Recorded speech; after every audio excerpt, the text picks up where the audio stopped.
Bonjour et bienvenue, je suis ravi de vous retrouver pour cette nouvelle édition de votre JT Lozère. Un JT Lozère ici depuis le musée du Gévaudan à Mende qui accueille une nouvelle exposition qui sera visible jusqu'au 4 janvier 2026. Cette exposition s'intitule Ours, mythes et réalité. Regardez derrière moi, il y a des ours, je ne me retourne pas parce que on connaît sûrement 1000 raisons, 1000 façons de faire sortir un ours de sa taverne, mais pour le faire rentrer, ça c'est une autre chose.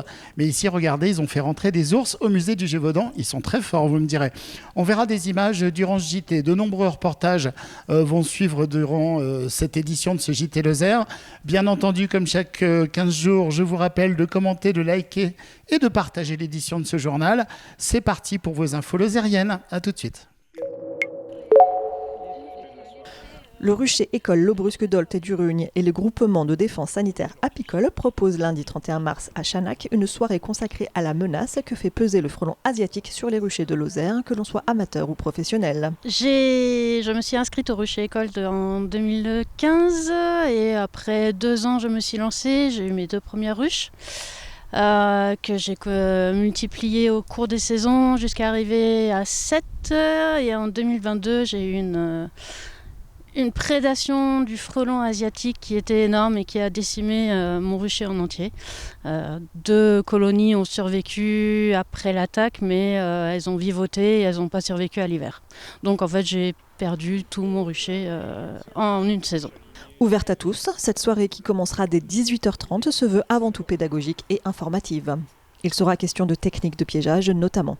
Les organisateurs espèrent aussi que les élus lozériens répondront présents à leur invitation et pourront échanger idées et solutions avec eux.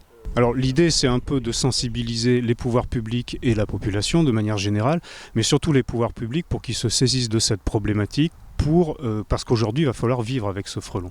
Et le frelon devient un problème d'intérêt public, de santé publique, dans le sens où sa présence peut occasionner des désagréments, voire des accidents, d'une part pour l'agriculture, mais aussi pour tout un tas d'autres activités, que ce soit des activités agricoles, des activités de jardinage, tout simplement, et puis même pour le tourisme, c'est-à-dire qu'on peut être confronté à un nid de frelons à proximité de zones de baignade ou de randonnée. Les collectivités peuvent faire déjà dans un premier temps remonter de l'information auprès de leurs administrés par le biais des bulletins locaux, des bulletins municipaux, et ils peuvent aussi sensibiliser la population à un piégeage de printemps bien organisé en début de saison afin de limiter l'impact du frelon sur leur territoire. Car pour le moment, les apiculteurs professionnels ou amateurs se sentent bien seuls face à cette menace envahissante qui pèse autant sur la vie de leurs abeilles que sur les résultats économiques des apiculteurs.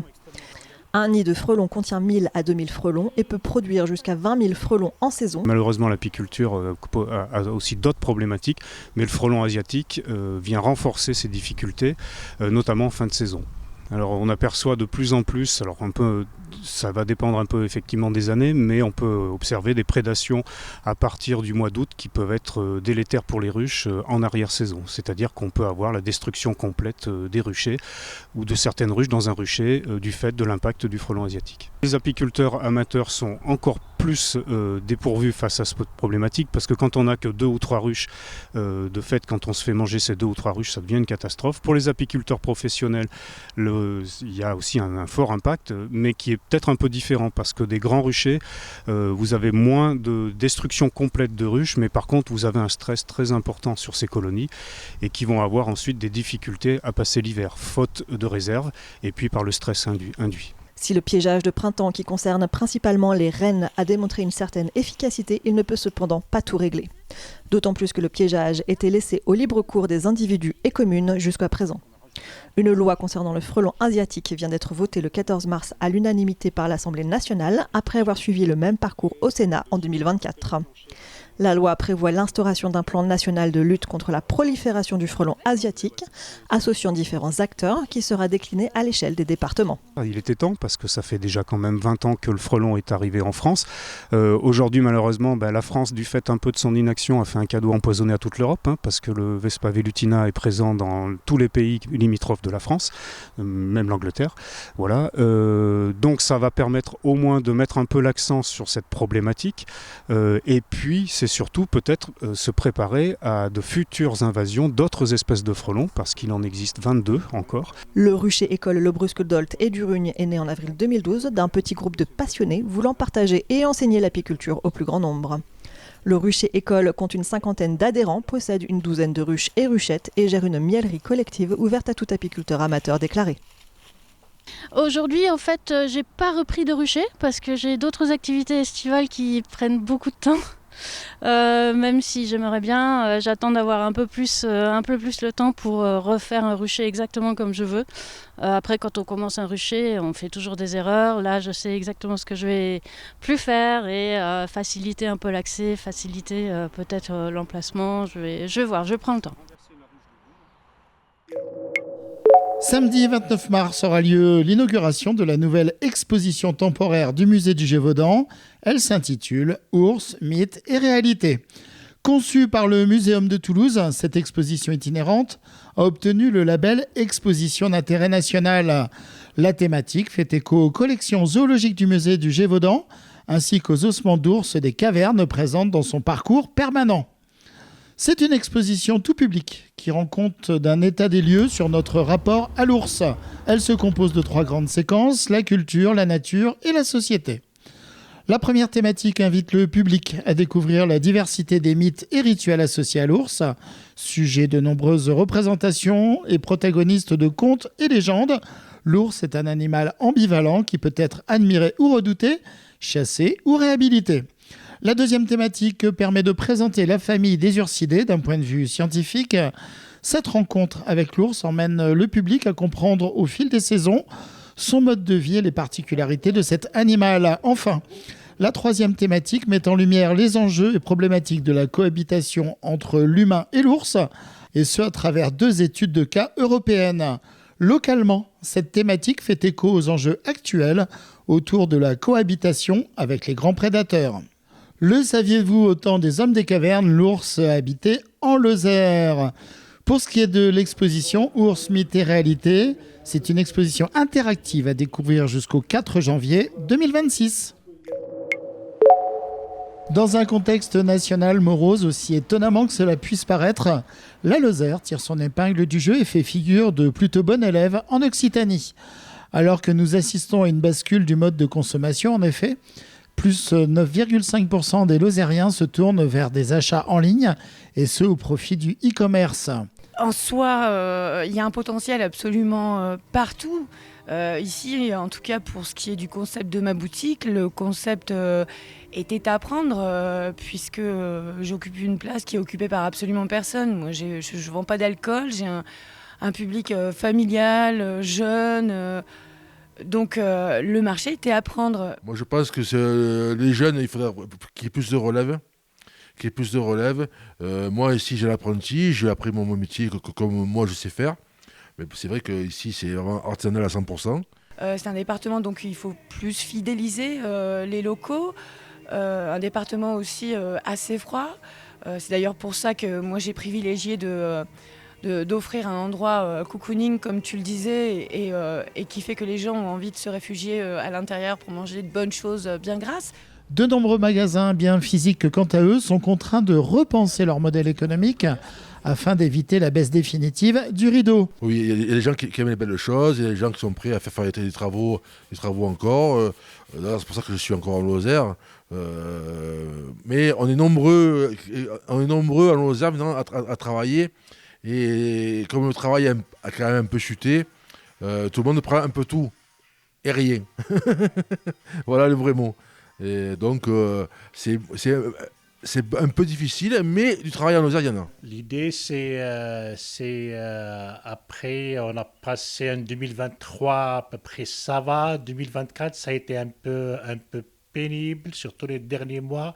D'habitude, on travaille le mois de novembre, décembre pour quand même le mois de janvier, février. Et là, on a fait un mauvais mois de novembre, décembre. Donc là, ça se répercute après sur le chiffre d'affaires. Après, avec les charges et tout, on n'arrive pas quand même à supporter le truc, quoi. C'est ça le...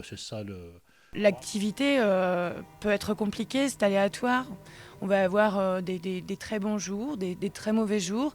les périodes ne sont plus les mêmes, on n'arrive plus trop à définir quand est-ce que ça va être bon, quand est-ce que ça va être moins bon. C'est quelquefois compliqué.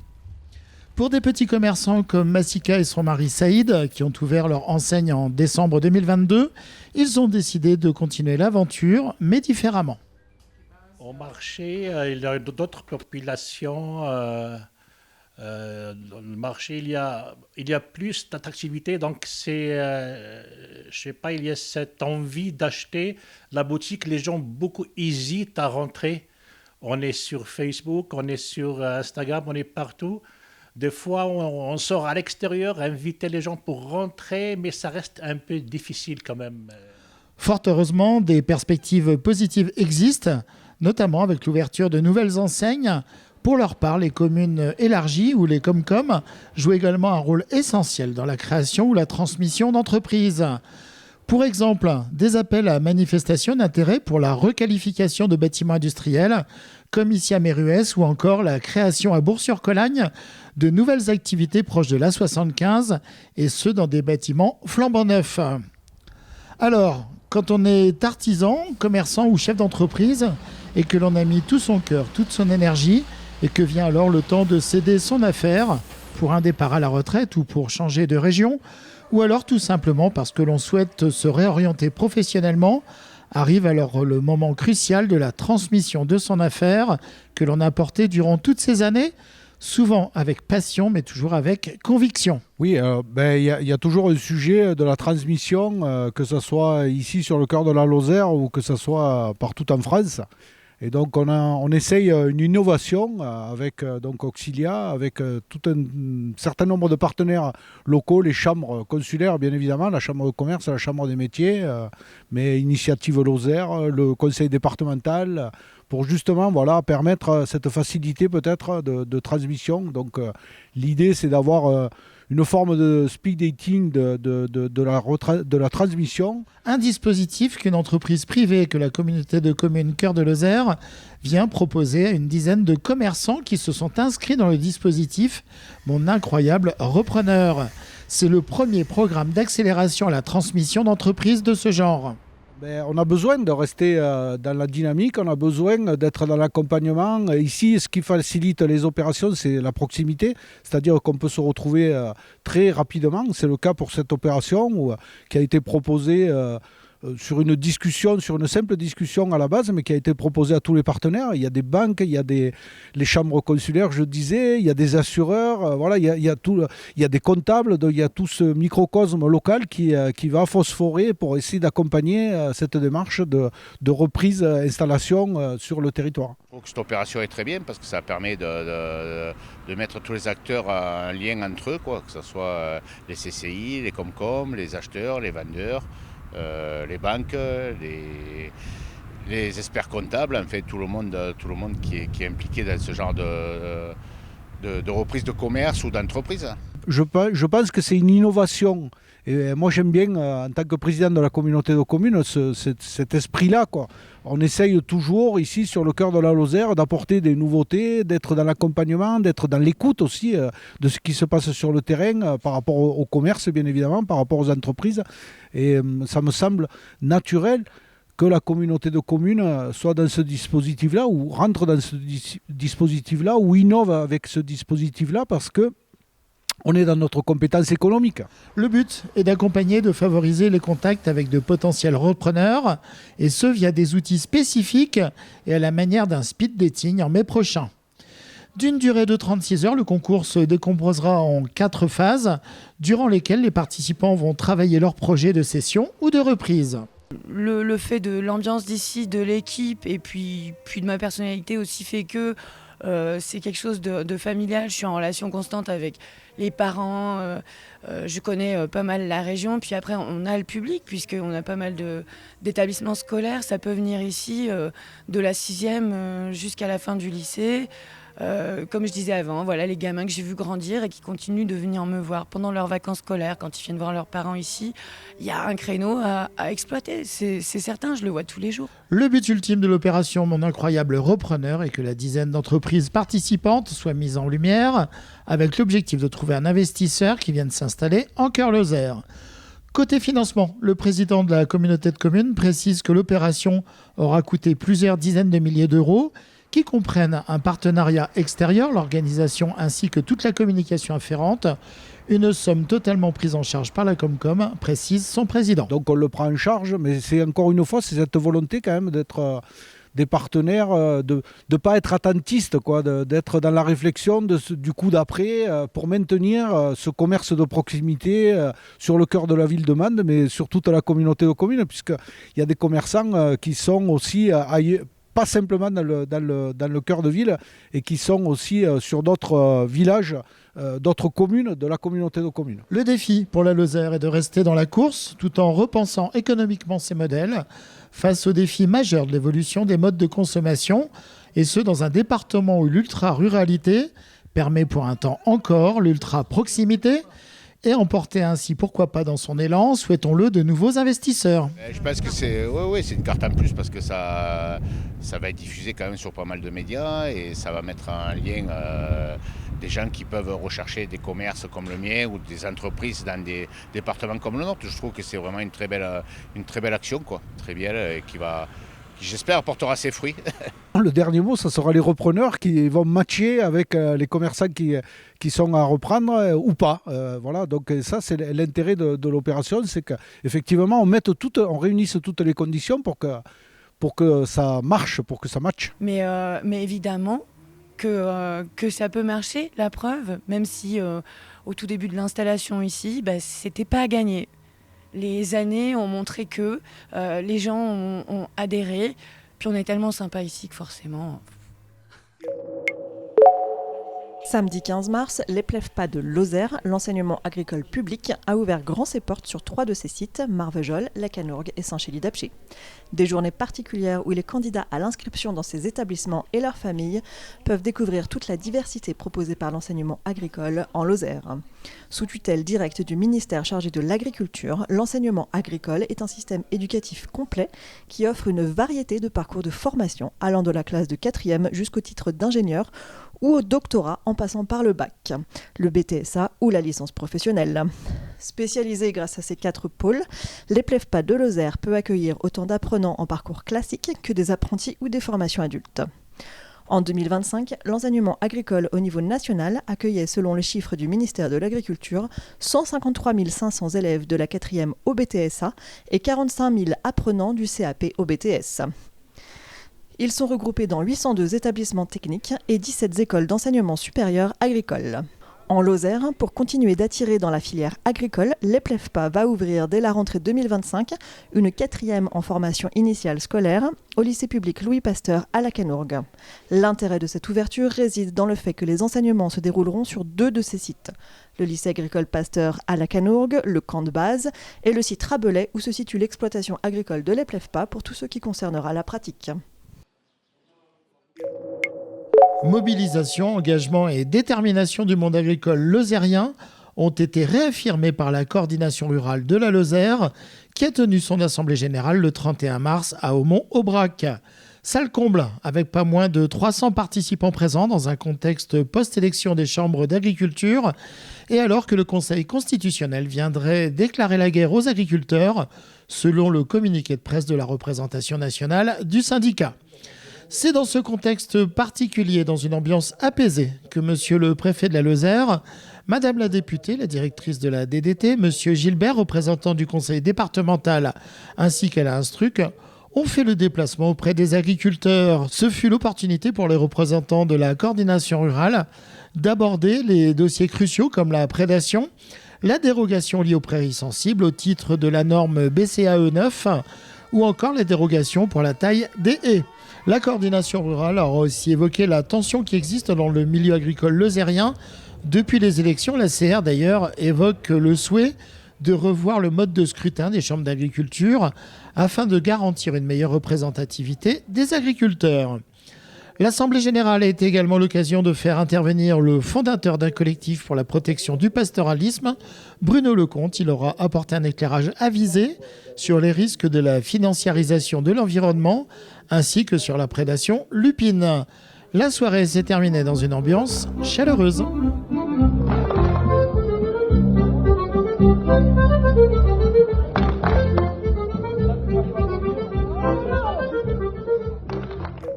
Lundi 24 mars a été organisée une soirée de prévention des violences dans le champ du sport. Cette soirée était appuyée du lancement d'une campagne de communication départementale. La lutte contre les violences et l'accompagnement des victimes sont depuis plusieurs années des politiques prioritaires pour les services de l'État et l'autorité judiciaire.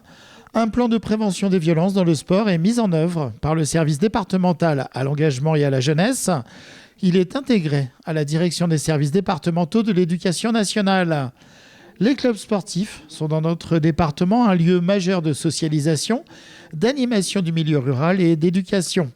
La Lozère est ainsi le département le plus sportif de France en pourcentage de sa population. Ces moments de pratique sportive doivent être préservés de toute forme de violence.